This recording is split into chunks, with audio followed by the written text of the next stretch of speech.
जय हिंद। एक बार फिर से स्वागत है आप सभी का आपके अपने YouTube चैनल जीके क्यूज पर। और आज की क्लास रेलवे आरपीएफ भर्ती 2024 के एग्ज़ाम की जो भी स्टूडेंट तैयारी कर रहे हैं, बेशक आप कांस्टेबल या सब इंस्पेक्टर किसी की भी तैयारी कर रहे हैं, आपके लिए जीके जीएस के मोस्ट इंपॉर्टेंट यहाँ पे देखिए क्वेश्चन होने वाले हैं आपके लिए, जो कि हमारे प्रीवियस पेपर जो कि हुआ था 2019 में उस पर बिल्कुल एकदम से आधारित है और एमसीक्यू फॉर्मेट में है।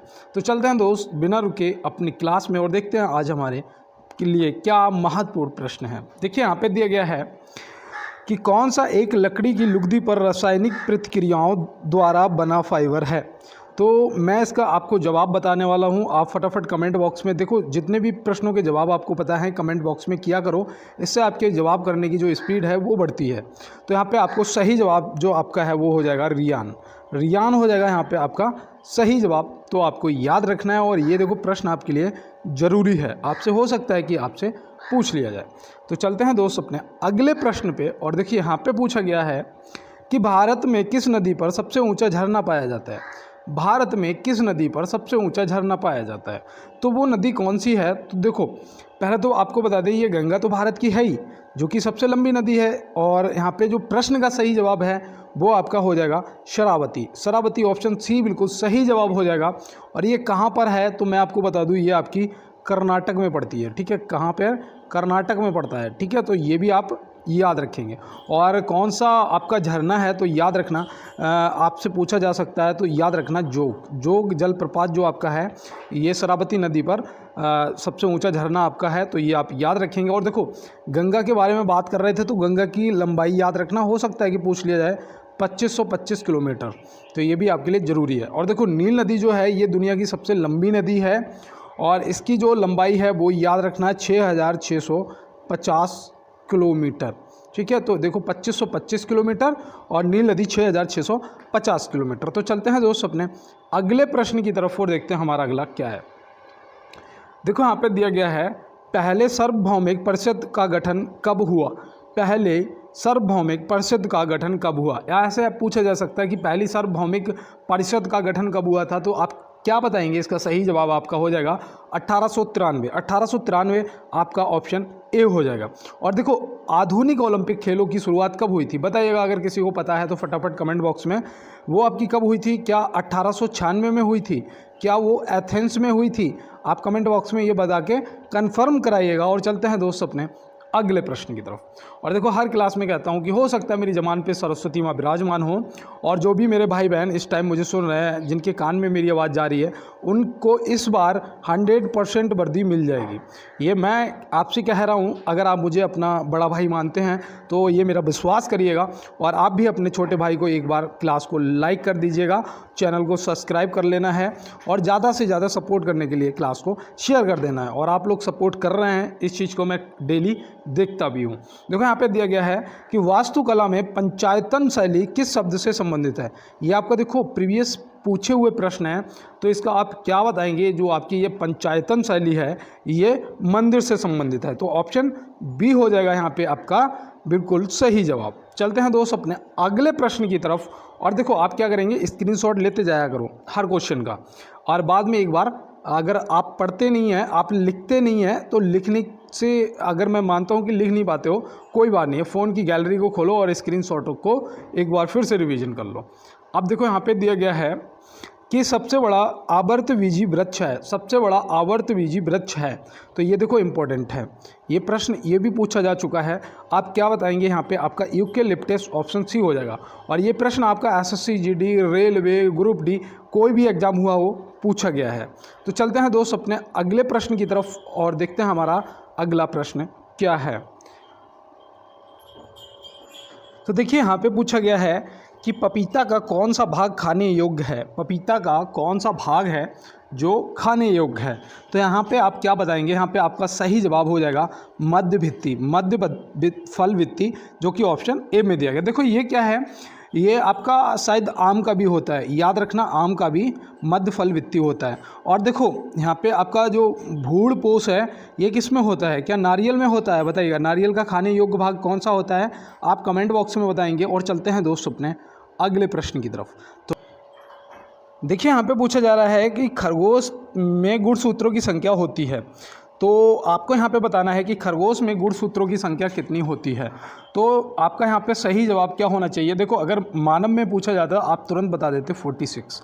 अब हो सकता है कि पेपर में, देखो ये तो पूछा ही जा चुका है, ये तो आपके लिए इम्पोर्टेंट है ही है। अब यहाँ पे हो सकता है कि आपसे खरगोश का पूछ लिया जाए, तो आप क्या बताएंगे? तो भाई 44 गुणसूत्र होते हैं, याद रखना ऑप्शन ए हो जाएगा आपका सही जवाब। और देखो यहाँ पे 48 जो लिखा हुआ है ये भी आपको याद रखना है। हो सकता है कि आपसे पूछ लिया जाए, तो ये आलू में होता है। किस में होते हैं? आलू में होते हैं। तो ये भी भाई आलू का चालू याद रखना है, ठीक है। अब देखो यहाँ पे आपको मैं बता दूं 64 किस में होते हैं, 64 गुणसूत्र किस में होते हैं? तो ये होते हैं घोड़े में। किस में होते हैं? घोड़े में होते हैं। तो ये भी आप याद रखेंगे। और देखो यहाँ पे मैं आपको बता दूं आलू में 48 होते हैं और किस में होते हैं? चिंपैंजी में होते हैं। किस में होते हैं? चिंपैंजी में होते हैं। तो ये भी आप याद रखना। गुणसूत्रों की संख्या चिंपैंजी और आलू में 48 होती है और घोड़े में 64 होती है, और आपके खरगोश में 44 हो जाएगी, जो कि प्रश्न का सही जवाब हो जाएगा, और मानव में 46 होते हैं। तो ये भी याद रखना है। तो चलते हैं दोस्त अपने अगले प्रश्न की तरफ और देखते हैं हमारा अगला प्रश्न क्या है। देखो यहाँ पे पूछा गया है कि मधुमक्खी पालन का अध्ययन क्या है? मधुमक्खी पालन का अध्ययन क्या है? और यहाँ पे देखो आप इसका सही जवाब करना दोस्त, गलत नहीं करना है। तो इसका जो आपका सही जवाब है वो हो जाएगा एपीकल्चर। एपीकल्चर ऑप्शन ए हो जाएगा यहाँ पे क्या आपका बिल्कुल सही जवाब। और यहाँ पे देखिए और भी दे रखा है, जैसे सेरिकल्चर दे रखा है और पोमोलॉजी दे रखा है।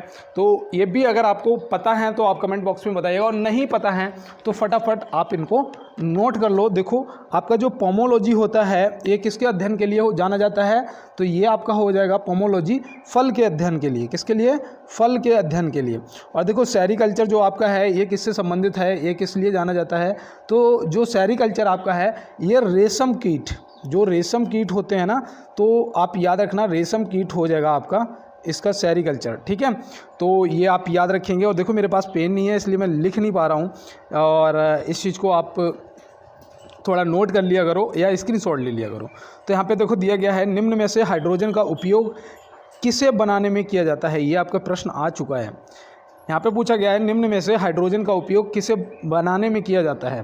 तो देखो हाइड्रोजन पहले तो H2 से दर्शाते हैं ना, किससे दर्शाते हैं? H2 से दर्शाते हैं ना। तो जो हाइड्रोजन का उपयोग है वो अमोनिया उत्पाद में किया जाता है। अमोनिया नहीं, अमोनिया।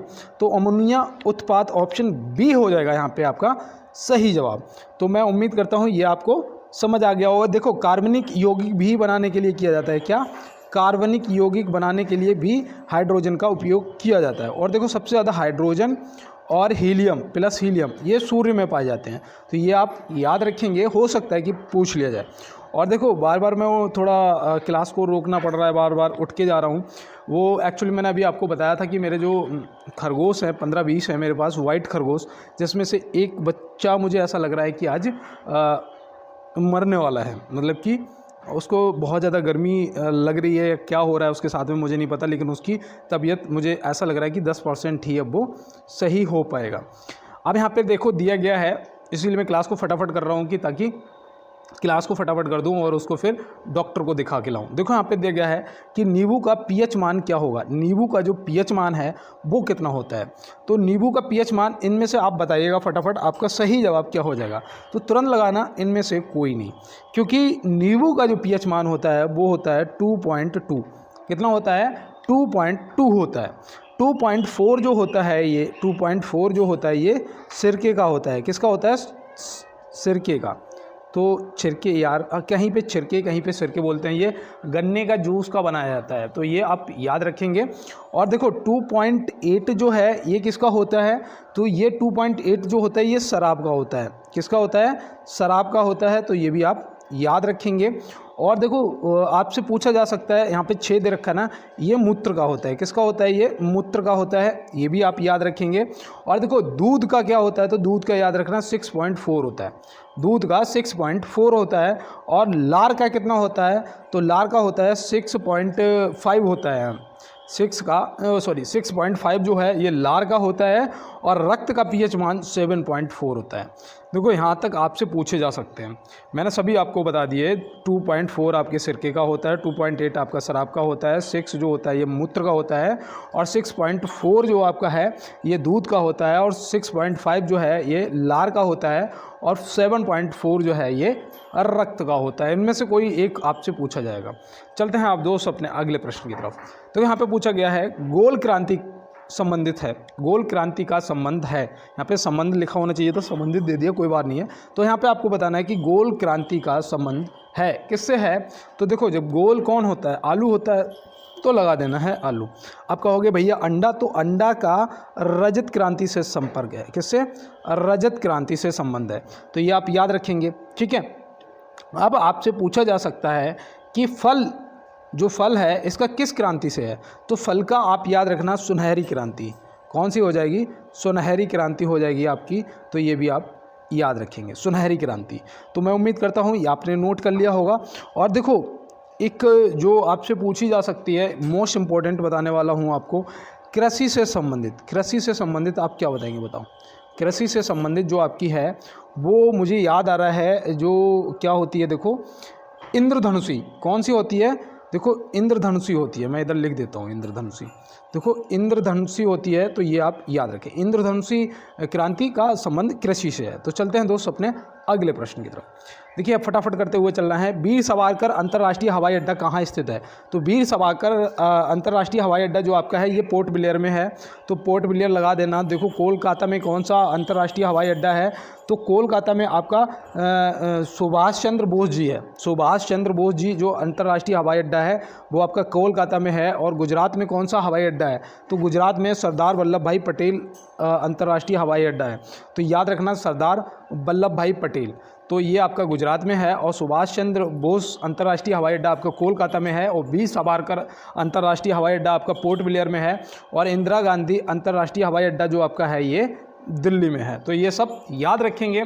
और चलते हैं दोस्त अपने अगले प्रश्न की तरफ और देखते हैं हमारा अगला क्या है। देखो यहाँ पे दिया गया है टोंडा जनजाति किस राज्य में निवास करती है। टोंडा जनजाति किस राज्य में निवास करती है, तो यहाँ पे तुरंत लगाना यार तमिलनाडु। किस, कौन से राज्य में करती है, तमिलनाडु। और देखो मध्य प्रदेश से एक आपसे पूछी जाएगी, तो आप क्या बताएंगे, मध्य प्रदेश में भील निवास करती है। भील जनजाति जो है वो मध्य प्रदेश में और सबसे बड़ी है जनजाति भी है, ये भी याद रखना। और देखो भील तो आपकी मध्य प्रदेश में हो जाएगी। यूपी से याद रखना एक आपसे पूछी जाएगी भोटिया। कौन सी, भोटिया। तो ये आप याद रखना, ठीक है, भोटिया। तो भोटिया उत्तर प्रदेश, भील मध्य प्रदेश, और टोंडा जनजाति जो है तमिलनाडु। तो ये देखो आपको मैं धीरे धीरे सभी प्रश्न कंप्लीट करवाता हुआ चलूँगा, ताकि आपके पेपर में कहीं से भी कुछ भी पूछ दिया जाए आप उसे सही जवाब दे के आए। देखो यहाँ पे पूछा गया है कि कोलकाता किस नदी के किनारे स्थित है। कोलकाता किस नदी के किनारे स्थित है, तो देखो नदियों से स्थित याद रखना, ऑप्शन ए हो जाएगा हुगली। और ये प्रश्न आपके लिए इम्पोर्टेंट हैं। देखो हुगली तो हो ही जाएगा। अगर मैं आपसे पूछता हूँ कि साबरमती के किनारे कौन सा नगर है जो स्थित है शहर, तो आप क्या बताएंगे, अहमदाबाद। कौन सा, अहमदाबाद बता देंगे।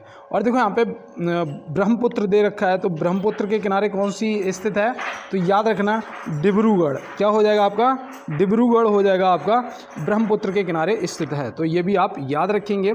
और हैदराबाद कौन सी नदी के किनारे स्थित है, आप कमेंट बॉक्स में बताइएगा। चलिए यहाँ पे देखिए दिया है कि पुर्तगाली ईस्ट इंडिया कंपनी का स्थापना वर्ष है। पुर्तगाली ईस्ट इंडिया कंपनी का स्थापना वर्ष है।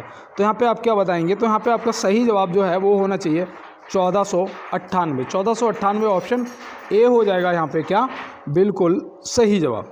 अगर आपसे पूछा जाता है कि अंग्रेजी ईस्ट इंडिया कंपनी का स्थापना वर्ष क्या होगा, तो आप क्या बताते हैं, तो आप 1600 बताते हैं, ठीक है। जो अंग्रेजी ईस्ट इंडिया कंपनी की शुरुआत है वो 1600 में हुई थी। और देखो डच भी याद रखना, डच ईस्ट इंडिया कंपनी की एक शुरुआत हुई थी जो कि 1602 में हुई थी। क्या, डच ईस्ट इंडिया कंपनी की जो शुरुआत है वो 1600 में हुई थी। और देखो एक और याद रखना, डेनिस। कौन सी, डेनिस याद रखना। देखिए यहाँ पे आज बहुत ज़्यादा शोर शराबा हो रहा है। देखिए डेनिस जो ईस्ट इंडिया कंपनी है इसकी शुरुआत 1616 में हुई थी। तो ये भी आप याद रखेंगे, हो सकता है कि आपसे यहाँ से पूछ लिया जाए। तो चलते हैं दोस्त अपने अगले प्रश्न की तरफ और देखते हैं हमारा अगला क्या है। शिवाजी की राजधानी कहाँ थी? शिवाजी की राजधानी कहाँ थी? तो शिवाजी की जो राजधानी थी ये तो भाई रायगढ़ में थी। कहाँ थी? रायगढ़ में थी। और देखो शिवाजी का जन्म भी आपसे पूछा जा सकता है, कब हुआ था? तो याद रखना ये हुआ था 1627 में। कब हुआ था? 1627 में हुआ था। और ये कहाँ पर हुआ था? पूना के निकट हुआ था, शिवनेर किले में। कहाँ हुआ था? पूना के निकट शिवनेर किले में हुआ था। तो ये भी आप याद रखेंगे, हो सकता है कि यहाँ से भी कुछ पूछ लिया जाए। और चलते हैं दोस्त अपने अगले प्रश्न की तरफ। देखिए यहाँ पे दिया गया है, महात्मा गांधी ने 78 स्वयंसेवकों के साथ साबरमती आश्रम से दांडी के लिए प्रस्थान किया। ये आपके लिए वेरी वेरी मोस्ट इंपॉर्टेंट प्रश्न है। आज मैं बहुत ज़्यादा डिस्टर्ब हो रहा हूँ, मुझे ऐसा लग रहा है कि यहाँ पे बहुत ज़्यादा शोर शराबा हो रहा है। तो मैं आपसे यही कहना चाहूँगा कि आप लोग मेरे साथ बने रहिएगा और फटाफट सभी प्रश्नों को हम लोग कर लेते हैं। आज यहाँ पे थोड़ा ज़्यादा शोर शराबा हो रहा है। तो यहाँ पे आपका जो सही जवाब है वो हो जाएगा 12 मार्च 1930। 12 मार्च 1930 78 स्वयंसेवकों के साथ साबरमती आश्रम के से दांडी के लिए प्रस्थान किया था, जिसे दांडी मार्च भी कहते हैं। ये भी आप याद रखना। चलते हैं अपने अगले प्रश्न की तरफ। देखिए यहाँ पे दिया गया है, पशुपति किस काल से मनाया जाता है?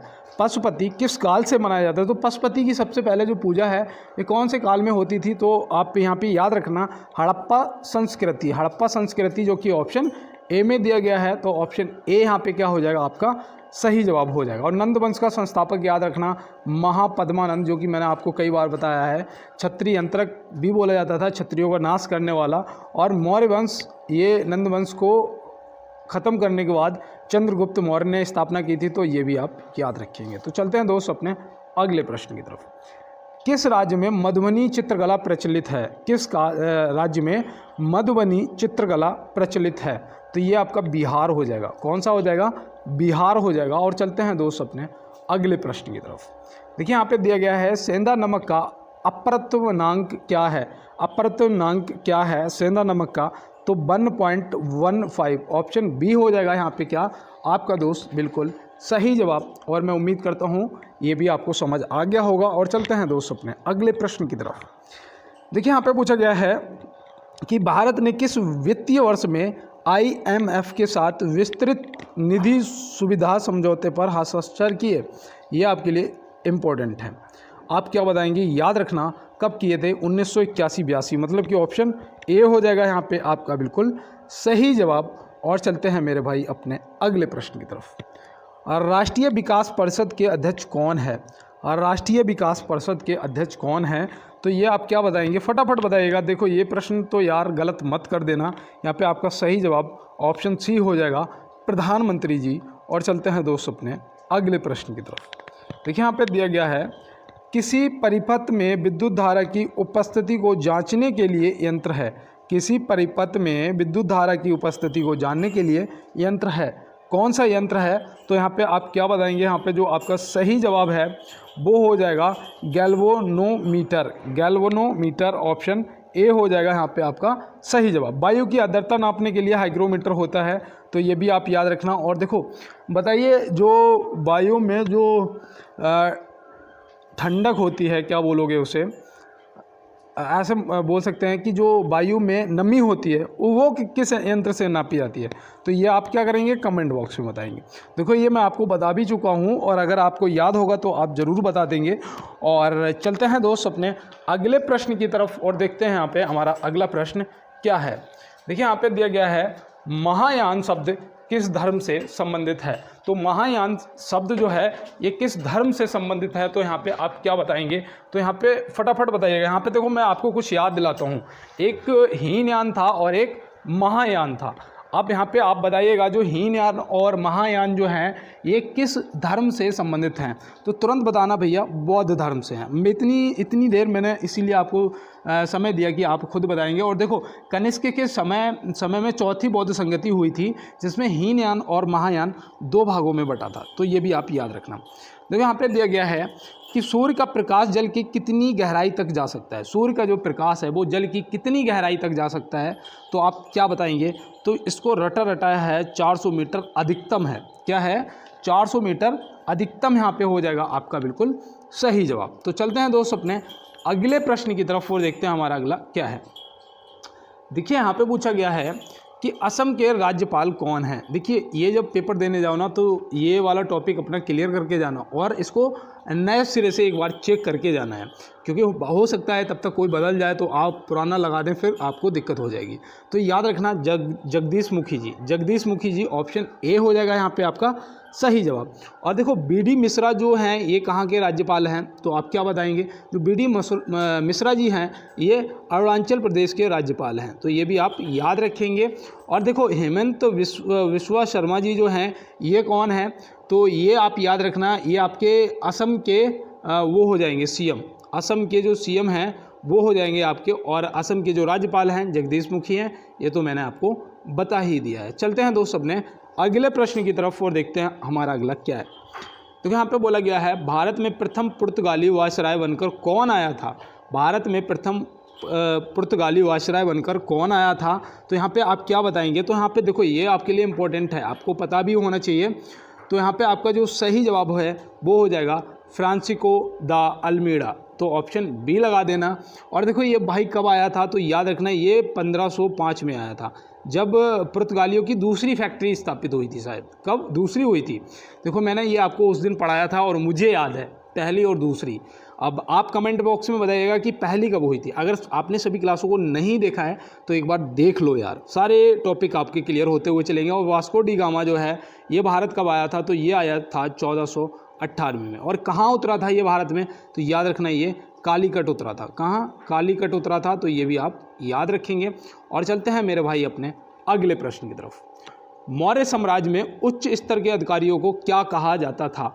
मौर्य साम्राज्य में उच्च स्तर के अधिकारियों को क्या कहा जाता था, तो आप ये देखो इम्पोर्टेंट है आपके लिए, फटाफट बताइएगा इसका सही जवाब क्या होगा। तो यहाँ पे आपका जो सही जवाब है वो हो जाएगा तीर्थ, जो कि ऑप्शन सी में दिया गया है सही जवाब। कितनी संख्या होती थी, इनकी संख्या बताइएगा। चलिए अगर आप एसआई की तैयारी कर रहे हो, दोस्त पूछ देगा संख्या कि मौर्य साम्राज्य में उच्च स्तर के अधिकारियों की संख्या क्या थी या तीर्थ कहा जाता था, उनकी संख्या क्या थी, तो आप याद रखना 18 होती थी। कितनी, 18 होती थी, तो ये आप याद रखेंगे। और चलते हैं अपने अगले प्रश्न की तरफ। 1857 की क्रांति का नेतृत्व जगदीशपुर से किसने किया था। जगदीशपुर से किसने किया था, तो 1857 की क्रांति से एक प्रश्न तो आने ही आना है, तो आप क्या बताएंगे। तो जगदीशपुर से किया था कुंवर सिंह जी ने, जो कि ऑप्शन सी में दिए गए। देखो ये जो यहाँ पे लियाकत अली दिए गए हैं, याद रखना इन्होंने इलाहाबाद से नेतृत्व किया था। 1857 का जो नेतृत्व है इलाहाबाद से किया था, झांसी से झांसी वाली रानी ने किया था, ये भी आपको पता होगा। और देखो आपका कानपुर से किसने किया था, तो तात्या जी ने किया था। बेगम हजरत महल ये लखनऊ से कर रही थी। और आपका बहादुर शाह जफ़र जो है वो दिल्ली से कर रहा था, जिसको क्या किया था, जिसको अंग्रेज़ों ने पकड़कर कहाँ स्थानांतरित कर दिया था, रंगून कर दिया था। कहाँ कर दिया था दोस्त, रंगून स्थानांतरित कर दिया था, जो कि उस टाइम के वर्मा में पड़ता था, जिसे अब क्या बोलते हो, म्यांमार बोलते हो। क्या बोलते हो, म्यांमार बोलते हो। तो आप याद रखना। और चलते हैं अपने अगले प्रश्न की तरफ। देखिए यहाँ पे दिया गया है कि भारत की स्वतंत्रता के समय ब्रिटेन के प्रधानमंत्री कौन थे। भारत की स्वतंत्रता के समय ब्रिटेन के प्रधानमंत्री कौन थे, ये प्रश्न आपके लिए वेरी वेरी मोस्ट इंपॉर्टेंट प्रश्न है कि भारत की स्वतंत्रता के समय ब्रिटेन के प्रधानमंत्री कौन थे। तो याद रखना Italy, climate Italy, option A हो जाएगा आपका क्या सही जवाब। चलते हैं अपने अगले प्रश्न की तरफ और देखते हैं हमारा अगला क्या है। देखो यहाँ पे पूछा गया है कि अभिनव भारती की स्थापना किसने की थी। अभिनव भारती की स्थापना किसने की थी, तो आप यहाँ पे क्या बताएंगे, फटाफट बताइएगा। ये प्रश्न आपके लिए वेरी मोस्ट इंपॉर्टेंट प्रश्न है, ठीक है। इसका जवाब आप बताइएगा। देखिए इसका जवाब जो है वो मैं आपको बताने वाला हूँ, जो कि यहाँ पे ऑप्शन सी में दिया गया है, बी.डी. सावरकर, जो कि ऑप्शन सी में दिए गए हैं। तो ऑप्शन सी यहाँ पे हो जाएगा आपका सही जवाब। चलते हैं दोस्त अपने अगले प्रश्न की तरफ। सबसे बड़ा विद्युत रेल मार्ग कौन सा है। सबसे बड़ा विद्युत रेल मार्ग कौन सा है आपका, तो देखो भाई यहाँ पे जो सबसे बड़ा विद्युत रेल मार्ग है वो वैसे तो यहाँ पे मैं आपको बताऊँ, जो मैंने इसे किताब में देखा था तो उसमें लिखा था दिल्ली से कोलकाता, लेकिन जब मैंने इसे गूगल पे सर्च किया, क्योंकि ये चीज़ें मैं भी देखता रहता हूँ कि अपडेट होती रहती हैं, तो मैंने जब इसे उस पर गूगल पे सर्च किया तो पता लगा कि ये है डिब्रूगढ़ से कन्याकुमारी, जो कि ऑप्शन ए में दिया गया है। तो ऑप्शन ए ये हो जाएगा आपका सही जवाब। तो चलते हैं दोस्त अपने अगले प्रश्न की तरफ और देखते हैं हमारा अगला प्रश्न क्या है। देखो यहाँ पे पूछा गया है कि भारत की फिल्म और टेलीविज़न संस्था कहाँ स्थित है। भारत की फिल्म और टेलीविज़न संस्था कहाँ स्थित है? तो ये आप याद रखना, भारत की फिल्म और टेलीविज़न संस्था जो आपकी है ये हो जाएगी पुणे, जो कि ऑप्शन ए में दिया गया है। तो ऑप्शन ए हो जाएगा यहाँ से आपका बिल्कुल सही जवाब। और मैं उम्मीद करता हूँ कि ये प्रश्न आपको समझ आ गया होगा। चलते हैं दोस्त अपने अगले प्रश्न की तरफ और देखते हैं हमारा अगला क्या है। देखिए यहाँ पे पूछा गया है आपसे कि इंदिरा गांधी राष्ट्रीय मानव संग्रहालय कहाँ स्थित है? इंदिरा गांधी राष्ट्रीय मानव संग्रहालय आपका कहाँ स्थित है? मैं आपसे पूछ रहा हूँ कि भारत भवन आपका कहाँ स्थित है? तो आप फटाफट बताइएगा आपका क्या सही जवाब हो जाएगा। पहले तो इंदिरा गांधी राष्ट्रीय मानव संग्रहालय की बात कर लेते हैं। यह आपका भोपाल में स्थित है। कहाँ पर? भोपाल में। और देखो आपका जो भारत भवन है वो भी आपका कहाँ? भोपाल में है। तो चलते हैं अपने अगले प्रश्न की तरफ। देखिए यहाँ पे पूछा गया है कि भारत की फिल्म और टेलीविज़न संस्था कहाँ स्थित है? भारत की फिल्म और टेलीविज़न संस्था, अभी तो मैंने बताया ही था पुणे। मुझे लग रहा है यहाँ पे बैक हो गया क्या? हाँ ठीक है। देखो क्या बात है, ये खुद से चल रहा है क्या? हाँ ठीक है। ये प्रश्न है कि अंकोर वाट मंदिर कौन से देश में स्थित है? देखो ये आपके लिए, ये आपका आया हुआ प्रश्न है। तो आप यहाँ पे क्या बताएंगे? जो अंकोर वाट मंदिर आपका है, ये मंदिर समूह है पूरा, ये किस देश में स्थित है? तो याद रखना कंबोडिया। कंबोडिया ऑप्शन सी आपके लिए इम्पोर्टेंट है और आपको पता भी होना चाहिए। तो चलते हैं दोस्त अपने अगले प्रश्न की तरफ और देखते हैं हमारा अगला क्या है। देखिए यहाँ पे पूछा गया है कि गुरुद्वारा पंजा साहिब भारत के किस पड़ोसी देश में स्थित है? तो गुरुद्वारा पंजा साहिब जो है ये भारत के किस पड़ोसी देश में स्थित हैं? तो यहाँ पे आप क्या बताएंगे? तो यहाँ पे दोस्त आपका सही जवाब पाकिस्तान होना चाहिए, जो कि ऑप्शन सी में दिया गया है। भूटान एक विश्व में अकेला ऐसा देश है जिसने तंबाकू पर पूरी तरीके से प्रतिबंध लगा दिया। नेपाल एक ऐसा देश है जो आज तक किसी का गुलाम नहीं बना। ये आप याद रखना, ठीक है? ये आपसे पूछे जा सकते हैं। और चलते हैं दोस्त अपने अगले प्रश्न की तरफ। भगवान शिव की प्रतिष्ठा में कितने ज्योतिर्लिंग स्थापित हैं? भगवान शिव की प्रतिष्ठा में कितने ज्योतिर्लिंग स्थापित हैं? तो यहाँ पे आप क्या बताएंगे? तो यहाँ पे आप तुरंत याद बता देना है कि भैया 12 हो जाएंगे। कितने हो जाएंगे? 12 हो जाएंगे। तो उम्मीद मैं यही करता हूँ कि ये प्रश्न आप नहीं भूलेंगे।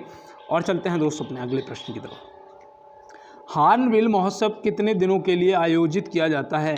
ये प्रश्न ऐसे भी पूछा जा सकता है कि ये कहाँ से संबंधित है और कितने दिनों के लिए आयोजित किया जाता है? तो 10 दिनों के लिए। कहाँ से है?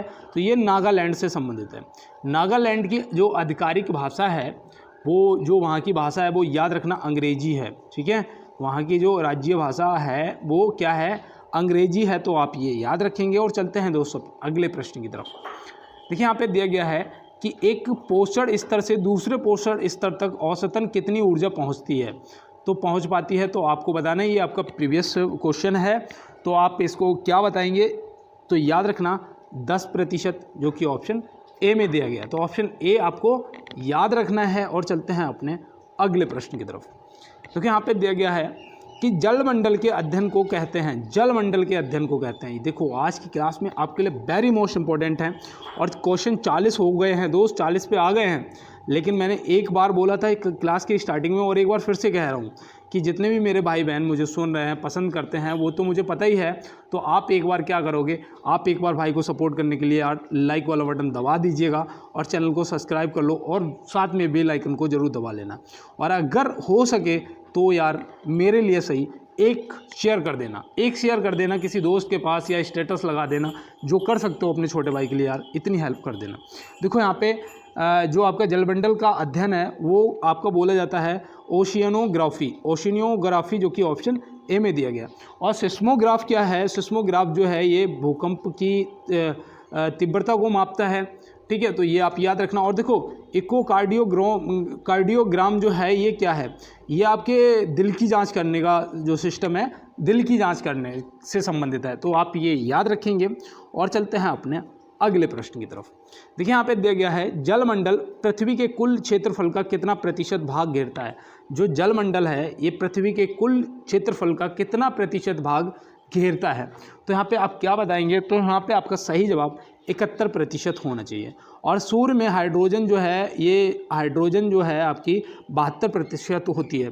तो ये तो देखो ये भी याद रखना। और नाइट्रोजन जो है वायुमंडल में, नाइट्रोजन आपकी 70% होती है। तो ये भी आप याद रखना। देखो यहाँ से 3% मुझे दिखे, जो याद आया मैंने आपको बता दिया। अब चलते हैं दोस्त अपने अगले प्रश्न की तरफ और देखते हैं हमारा अगला प्रश्न क्या है। तो यहाँ पे देखिए, एक मिनट, चलिए यहाँ पे देखिए, ये मुझे लग रहा पुराना क्या है, आज फ़ोन ना मेरा दिक्कत दे रहा है। देखिए यहाँ पे ये सब लगा रह गया, ठीक है, नहीं ये तो मैंने लग रहा मुझे लगाया हुआ है। चलिए कोई बात नहीं, माफ़ी चाहते हैं, याद नहीं रहता है कभी कभी। देखिए यहाँ पे दिया गया है सहस्त्रधारा जलप्रपात कहाँ स्थित है। तो सहस्त्रधारा जो जलप्रपात है ये आपका कहाँ पर स्थित है, तो आप फटाफट बताइएगा। यहाँ पे आपका जो सही जवाब है वो क्या हो जाएगा। तो देखो ये आपका हो जाएगा उत्तराखंड, ऑप्शन ए हो जाएगा आपका बिल्कुल सही जवाब। और देखो यहाँ पे पूरा लिखा भी है, सहस्त्रधारा लोकप्रिय लेकिन गलत तरीके से लिखी गई सहस्त्रधारा, जिसका अर्थ है हजार गुना बसंत, भारत में उत्तराखंड राज्य में देहरादून में स्थित सबसे लोकप्रिय पर्यटन स्थल में से एक है। यह 30 और ये 0.38 72 31 अक्षांश और इतने अक्षांश पे ये बसा हुआ है। ये आप पूरा देख लीजिएगा। और मैं यहाँ पे क्या है ना, ज़्यादा समय नहीं देना चाहता हूँ, क्योंकि दोस्त यार मेरे पास ना एक सीमित डाटा है, और वो जो मैं अगर क्लास बड़ी हो जाती है तो सारा डाटा चला जाता है, फिर मैं खुद नहीं पढ़ पाता हूँ। इसलिए मैं क्या करता हूँ यार, उसमें आपके लिए भी एक क्लास बना लेता हूँ और खुद भी पढ़ लेता हूँ। देखो यहाँ पे दिया गया है कि भारत की सबसे बड़ी बहुउद्देशीय नदी घाटी परियोजना कौन सी है। तो भारत की सबसे बड़ी बहुउद्देशीय नदी घाटी जो परियोजना है वो आपकी यहाँ पे क्या हो जाएगी सही जवाब। तो आप क्या बताएंगे, बाखंडा नागल परियोजना, जो कि ऑप्शन ए में दिया गया है। तो ऑप्शन ए लगा देना बिल्कुल सही जवाब। और चलते हैं दोस्त अपने अगले प्रश्न की तरफ। गांधी सागर, जवाहर सागर व राणा प्रताप सागर बांध किस नदी पर निर्मित हैं। देखो ये तीनों मैंने एक में ही आपको बता रहा हूँ, इसीलिए कि आपको याद रहे दोस्त। तो याद रखना है ये तीनों के तीनों चंबल नदी पर हैं। तो ऑप्शन सी हो जाएगा यहाँ पे क्या आपका दोस्त बिल्कुल सही जवाब। चलते हैं दोस्त अपने अगले प्रश्न की तरफ और देखते हैं हमारा अगला क्या है। सिप्रा नदी निम्नलिखित में से किसकी सहायक नदी है। तो देखो ये सहायक नदियाँ याद रखना है। सिप्रा नदी जो आपकी है ये चंबल नदी की सहायक है। तो ऑप्शन ए लगा देना यहाँ पे क्या सही जवाब हो जाएगा। और चलते हैं दोस्त अपने अगले प्रश्न की तरफ और देखते हैं हमारा अगला क्या है। दिए गए विकल्पों में से कौन सा एक व्यक्तिगत खेल नहीं है। दिए गए विकल्पों में से कौन सा एक व्यक्तिगत खेल नहीं है। तो देखो इसमें कौन सा ऐसा खेल है जो टीम से खेलते हो, मतलब अकेले अलग नहीं खेलते हो, पूरी टीम खेलती है, तो वो खो खो है भाई। इसमें क्या होता है, इसमें एक से मतलब नहीं होता, पूरी टीम होती है। तो चलते हैं दोस्त अपने अगले प्रश्न की तरफ और यहाँ पे यही पूछा गया था, व्यक्तिगत खेल नहीं है। देखो यहाँ पे दिया गया है प्रशासनिक सुधार आयोग की प्रारंभ में अध्यक्षता किसने की थी। प्रशासनिक सुधार आयोग की प्रारंभ में अध्यक्षता किसने की थी। तो इसका आप सही जवाब लगाएंगे मोरारजी देसाई, जो कि ऑप्शन ए में दिए गए हैं। तो ऑप्शन ए हो जाएगा यहाँ पे आपका क्या सही जवाब। चलते हैं दोस्त अपने अगले प्रश्न की तरफ और देखते हैं हमारा अगला क्या है। देखो यहाँ पे दिया गया है, देखो 30 मिनट के अंदर अंदर क्लास खत्म होने वाली है कि तप के स्थानांतरण को मापने के लिए मापक यंत्र है। तो यहाँ पे तप नहीं दोस्त, ताप होना चाहिए था। क्या ताप होना चाहिए था, ये गलत लिखा है। तो यहाँ पे आप भूल जाइएगा, यहाँ पे लिख लीजिएगा ताप। ताप के स्थानांतरण को मापने के लिए मापक यंत्र है। तो यहाँ पे कौन सा यंत्र हो जाएगा आपका, तो आप तुरंत बताना कि भैया वो कैलोरीमीटर होता है। थर्मामीटर मत लगा देना यार, क्योंकि यहाँ ताप के स्थानांतरण की बात हो रही है, ताप जो है बॉडी टेम्परेचर की बात नहीं हो रही है। तो थर्मामीटर लगा दो। लैक्टोमीटर जो है ये दूध की शुद्धता को नापता है, तो ये भी आप याद रखेंगे। तो चलते हैं दोस्त अपने अगले प्रश्न की तरफ। आज यहाँ पे बहुत ज़्यादा शोर शराबा था, इसलिए मैंने जितना जल्दी हो सका उतना जल्दी सभी क्वेश्चनों को किया। तो यहाँ पे दिया गया है, भारत में चिश्ती संप्रदाय किसने स्थापित किया था। भारत में चिश्ती संप्रदाय किसने स्थापित किया था। तो आप क्या बताएंगे, यहाँ पे बिल्कुल सही जवाब आपका मोइनुद्दीन चिश्ती हो जाएगा, जो कि ऑप्शन सी में दिया गया। मोइनुद्दीन चिश्ती की जो दरगाह है, याद रखना ये अजमेर में है, हो सकता है आपसे पूछ लिया जाए, तो ये आप याद रखना। और मैं आपको बताऊँ, देखो यहाँ पे आप याद रखना अकबर ने दीन इलाही धर्म भी चलाया था। दीन इलाही धर्म पूछा जाएगा तो याद रखना अकबर ने आपके चलाया था। और चलते हैं दोस्त अपने अगले प्रश्न की तरफ और देखते हैं हमारा अगला क्या है। देखो ये आज आपके लिए HW है, ठीक है, ये आज आपके लिए HW है कि नाट्य शास्त्र की रचना किसने की थी। नाट्य शास्त्र की रचना किसने की थी, ये आज आपके लिए HW है। आप कमेंट बॉक्स में बताएंगे। और अभी तक जितने भी दोस्त मेरे साथ हैं, आप सभी को बहुत बहुत धन्यवाद। और मेरी तरफ से ये आपके लिए प्रेय है प्रभु से और सरस्वती माँ से कि आपको इस बार हे माता 10% आपको वर्दी मिल जाए। तो मिलते हैं दोस्त आपसे नेक्स्ट क्लास में नेक्स्ट प्रश्नों के साथ में, तब तक के लिए सभी को मेरा जय हिंद।